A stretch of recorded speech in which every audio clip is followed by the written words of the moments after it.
এত ভিড় মন্দিরে, মানে এত ভিড়। আমি মোটামুটি 2.5-3 কিলোমিটার প্রায় লাইনই চলে গেছে। হর হর মহাদেব, হর হর মহাদেব। তো আজকে অমাবস্যা, সোমবার, সেহেতু প্রচণ্ড পরিমাণে ভিড়। আর আমি হচ্ছে ঠাকুরের ডালা নিয়ে নিয়েছি।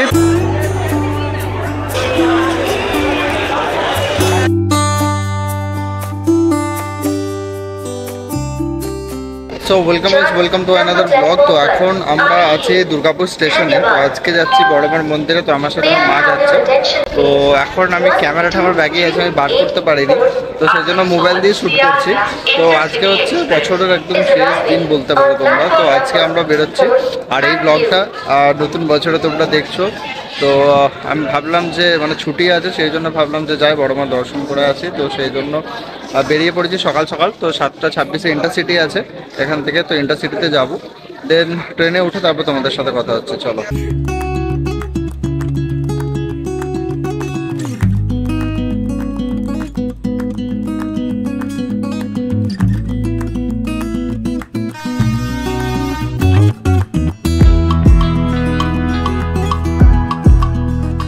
এখন আমরা হচ্ছে বর্ধমানে নেমে গেছি, কারণ এখানে ট্রেনটাতে অনেকটা ভিড় ছিল আর মা একা দাঁড়িয়ে যেতে পারবে না। তো সেই জন্য নেমে গেলাম। ভাবছি এরপর লোকাল নেবো এখান থেকে। তো 8:46 মানে 8:46-এ লোকাল আছে একটা, তো ওইটা ধরে ব্যান্ডেল যাবো। দেন ব্যান্ডেল থেকে তারপর নৈহাটি, ওখান থেকে আরেকটা লোকাল নিয়ে নেবো। কারণ ট্রেনটাতে প্রচণ্ড পরিমাণে আজকে ভিড় ছিল, সোমবার, বুঝতেই পারছো এতটা ভিড়। তো সেই জন্য তো এখন আমি ওখানে দাঁড়িয়ে আছি, দাঁড়াই দেখি ট্রেনে ওয়েট করি।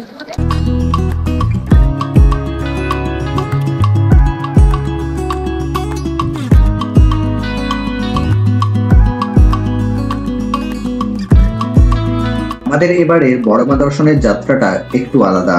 তো আমরা প্রথমে দুর্গাপুর থেকে এক্সপ্রেসের টিকিট কাটি এবং সেই এক্সপ্রেস ট্রেনে ভিড় থাকার কারণে আমরা বর্ধমানে নেমে যাই। বর্ধমান থেকে লোকালে আমরা চলে আসি ব্যান্ডেল, এবং ব্যান্ডেল থেকে ঠিক সময় মতো নৈহাটি লোকাল না থাকায় আমরা চলে যাই সোজা ফেরিঘাটে। ব্যান্ডেল স্টেশন থেকে বাইরে বেরিয়ে সেখান থেকে আমরা অটো করে চলে আসি ফেরিঘাটে।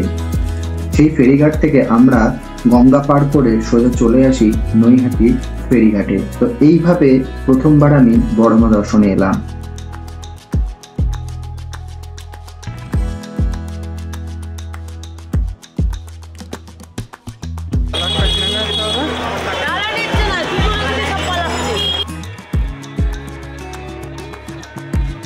তো এখন আমরা চলে এসেছি মন্দিরের সামনে, কিন্তু আজকে অমাবস্যা, সোমবার, সেহেতু প্রচণ্ড পরিমাণে ভিড়। আর আমি হচ্ছে ঠাকুরের ডালা নিয়ে নিয়েছি। তো মা লাইনে দাঁড়িয়ে আছে, আর বেশি আমি আজকে টেক সেরকম নিতেও পারছি না, মানে এত ভিড়।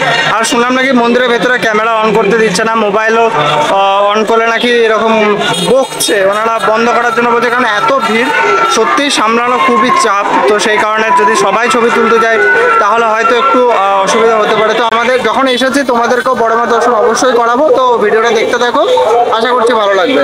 তো এখন ঘড়িতে বাজে মোটামুটি ওই 11:30 কাছাকাছি। তো এবার হচ্ছে মা লাইনে দাঁড়িয়ে আছে, আর এলাম তো ফেরিঘাট করে, তোমরা দেখতেই পেলে। এবারে পুরো রুটটা একটু পুরোটাই অন্য পাবেন, প্রথমবার এইভাবে ফেরিঘাট করে নৈহাটি এলাম। তো যাই হোক, মায়ের হয়তো এটাই ইচ্ছা, সেই জন্যই। তো আর সোমবার আজকে অমাবস্যা, দিনটাও ভালো, আর আজকে সারাদিন মন্দির খোলা, সেই জন্য কোনো চাপ নেই। তো চলো, এখন অনেকটা যেতে হবে, একদম ফেরিঘাটের কাছ অব্দি লাইন চলে গেছে একটা গলির ভেতর দিয়ে। তো ততদূর অব্দি যাবো, চলো দেখতে থাকো। তো আজকের এই বড়মা দর্শনটা আমাদের কাছে একটা আলাদাই অনুভূতি, কারণ প্রথমত হচ্ছে আজকে অমাবস্যা, অ্যান্ড দ্বিতীয়ত আজকে বড়মার দর্শনের জন্য প্রচুর মানুষজন, প্রচুর দর্শনার্থী এসেছে, এবং এতটা লম্বা লাইন হয়তো আমার জীবনে প্রথম দেখা। প্রায় 2 থেকে 2.5 থেকে 3 কিলোমিটার অব্দি চলে গেছে এই লাইন। যে লাইনটা আমাদের মায়ের কাছ অব্দি পৌঁছাতে প্রায় সময় লেগে যেতে পারে 3 থেকে 4 ঘন্টা, কিন্তু তাও প্রতিটা মানুষ অপেক্ষা করে আছে মায়ের সেই মিষ্টি মুখখানা দেখার জন্য, মায়ের একটু দর্শন পাওয়ার জন্য। তো তাই আমিও পুজোর ডালা নিয়ে হাঁটতে শুরু করি, এক হাতে ব্লগিং ক্যামেরা আর এক হাতে পুজোর ডালা।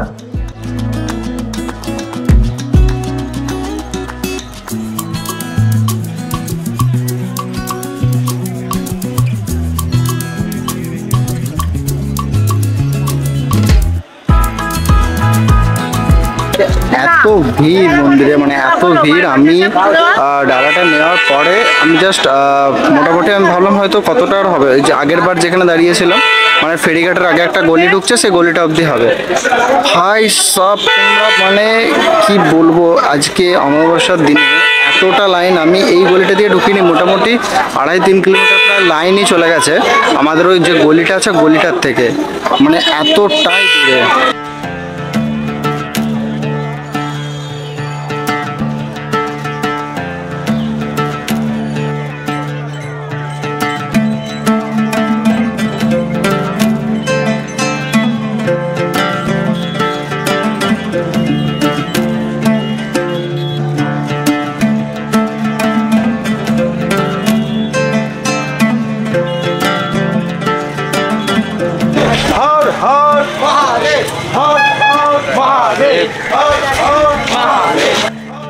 তোমরা হয়তো অনেকেই আসো 4 হুইলার নিয়ে এবং পার্কিং এর একটা সমস্যা হয়েই থাকে। তো এই হাই স্কুলের পাশেই রয়েছে এই যে স্পেসটা দেখতে পাচ্ছ, এখানে কিন্তু অনেকেই গাড়ি পার্ক করেছে।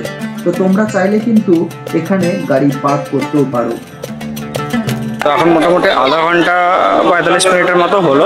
তো এখন আমরা মোটামুটি হাফেরও হাফ আসেনি লাইন থেকে, মানে যতদূর আমরা গিয়েছিলাম লাইন দিয়েছিলাম। তো সামনে গঙ্গার এখানে ঘাট রয়েছে, তো তোমরা মানে এই ঘাটটাতে আমি কোনোদিন আসিনি।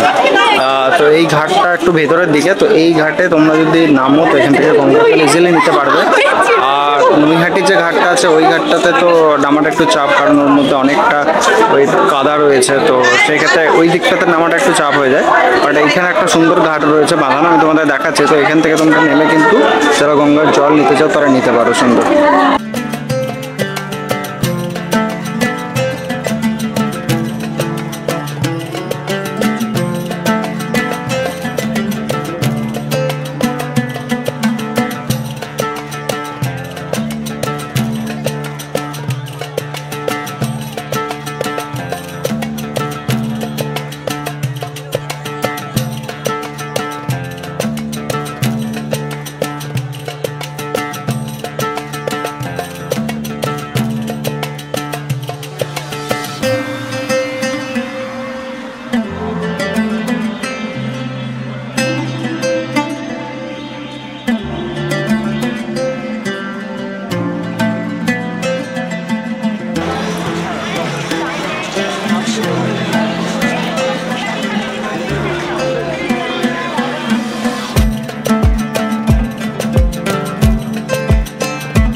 এখন বাজে ঘড়িতে মোটামুটি ওই 12টার মতো। তো এখন আমরা যখন এসেছিলাম তখন হচ্ছে 11টা।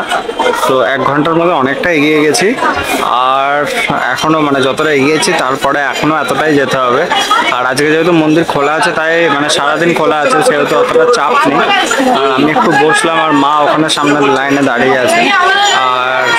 আর কি এখন ওয়েট করা ছাড়া আর কোনো উপায় নেই।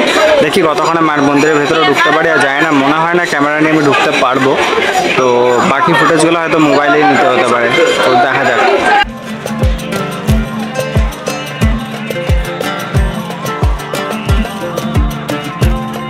কোথা থেকে এসছেন আপনারা? অন্ডাল থেকে। অন্ডাল? আমরা দুর্গাপুর থেকে এসছি। ও বাহ। তো এখানে একটা জিনিস আমরা লক্ষ্য করেছি যে এই লাইনটা ঠিক যতদূর অবধি গিয়েছিল ঠিক ততদূর অবধি কিন্তু এরকম ছোট ছোট ফুলের বা পুজোর সামগ্রী কেনার দোকান কিন্তু তোমরা পেয়ে যাবে। তাই আমার মনে হয় যে প্রতিটা শনি মঙ্গলবারই হয়তো এতটাই ভিড় হয়। তো আমি যেহেতু আগের বছর এসেছিলাম মানে 2023-তে, সেহেতু তখন কিন্তু এতটা ভিড় আমার চোখে পড়েনি। আর ঠিক এই গলি থেকে মেন রাস্তায় আসার আগেই দেখতে পেলাম আরো এক মায়ের মন্দির। এই মায়ের মন্দিরে দর্শন করার সৌভাগ্য সেদিন আমাদের হয়নি, কিন্তু কথা দিচ্ছি পরে একদিন অবশ্যই এই মায়েরও মন্দিরে দর্শন করে আসবো। বাইরে থেকে মাকে প্রণাম করে আমাদের লাইন আরো একটু একটু করে এগিয়ে চললো সামনের দিকে।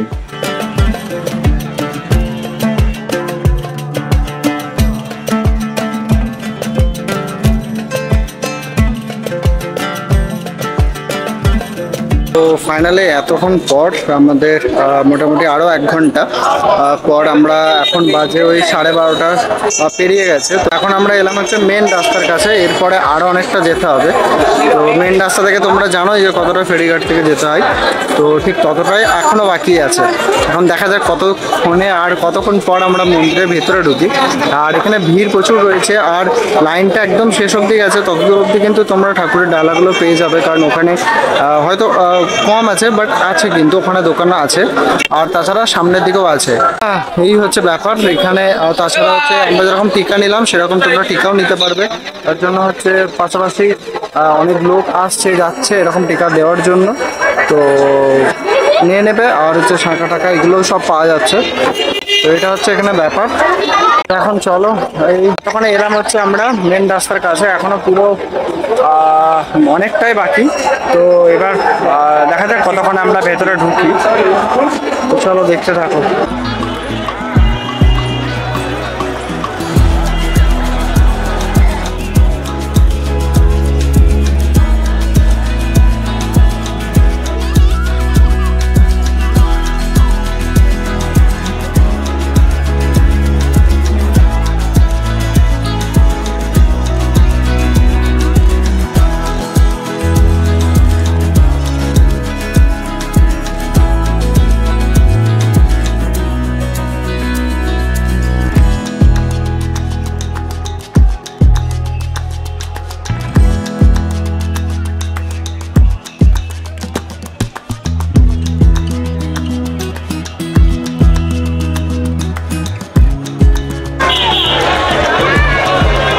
তো দীর্ঘক্ষণ অপেক্ষা করার পর আমরা এবার পৌঁছে গেলাম ঠিক মন্দিরের গেটের সামনে।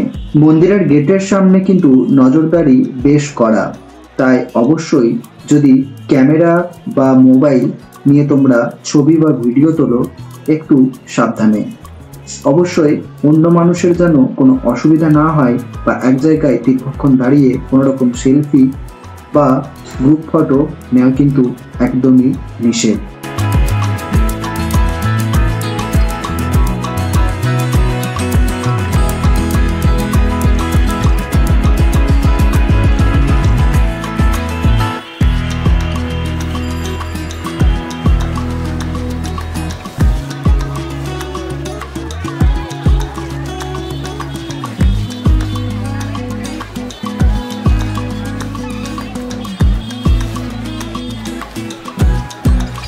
মন্দিরের ভেতরে ঢোকার পরেও তোমরা ঠিক এইভাবেই লাইনে দাঁড়াবে, কারণ মন্দিরে যেহেতু অনেক মানুষ একসাথে ঠিকমতো পুজো দিয়ে উঠতে পারে না, সেই জন্য তারা মন্দিরের ভেতরে ঢোকার পরেও ঠিক এইভাবেই লাইন করে রেখেছে। অল্প অল্প করে মানুষ নিয়ে আগে পুজো দিয়ে সেই মানুষ বেরোচ্ছে, তারপরে বাকি আবার কিছু কিছু মানুষ একসাথে পুজো দিতে ঢুকছে। তো এই সিস্টেমটা বেশ ভালো লেগেছে।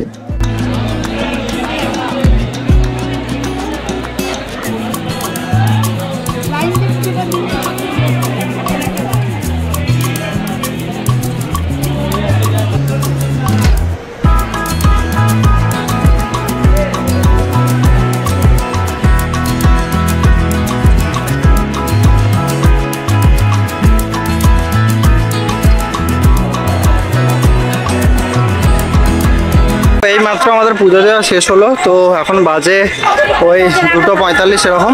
তো এবার হচ্ছে আমরা খাবো, একটা হোটেলে যাব, দেন ওখানে খাওয়া দাওয়া করবো, তারপর এখান থেকে বেরোবো। আর আমি যেহেতু সকাল থেকে এসেছি, তখন হচ্ছে না খেয়ে এসেছিলাম, পুরো উপোস করেছিলাম। তো ফাস্টিংয়ে যেহেতু ছিলাম, তো সেই জন্য একটু খিদেও পেয়েছে এখন। তো এবার পুজো জাস্ট দেওয়া শেষ হলো, তো সব খেলাম, দেন এবার হচ্ছে বেরোবো। তো চলো এবার যাওয়া যাক সামনের দিকে। আর সামনের দিকে যতটা সম্ভব সামনের দিকে মনে হয় কীর্তন চলছে।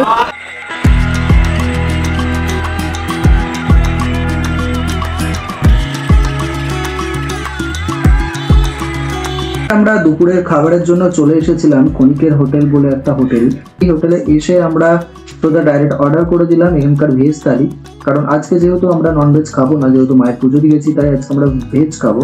তো সেই জন্য একটা স্পেশাল ভেজ থালি অর্ডার পেয়েছিলাম। তো ওকে, তো এখন হচ্ছে আমরা এই ক্ষণিকের একটা হোটেল বলে একটা ছিল, তো এখানে আমরা খেলাম। তো মোটামুটি খাবারটা লাগলো 90 টাকা করে নিল। দামটা যেরকম ছিল, খাবারগুলো সব ঠান্ডা ছিল, খুব একটা বেশি ভালো ছিল সেটা বলবো না। তো এবার হচ্ছে ট্রেন ধরবো, ট্রেন ধরে দেন বাড়ি ফিরবো। আর বেশি কিছু বলার নেই, চলো ভিডিওটা এখানে শেষ করছি। তো কেমন লাগলো প্লিজ কমেন্ট করে জানিও। আর যারা ফেসবুক ইনস্টাগ্রাম ফলো করেনি তাদেরকে ফলো করে দাও। তো চলো দেখা হচ্ছে পরের ভিডিওতে, তখন ভালো থেকো, সুস্থ থাকো আর নিতে জানো। আশা থাকে টাটা। একটা জবাই খুশি মাঝে সাজতে ভীষণ ভালোবাসে।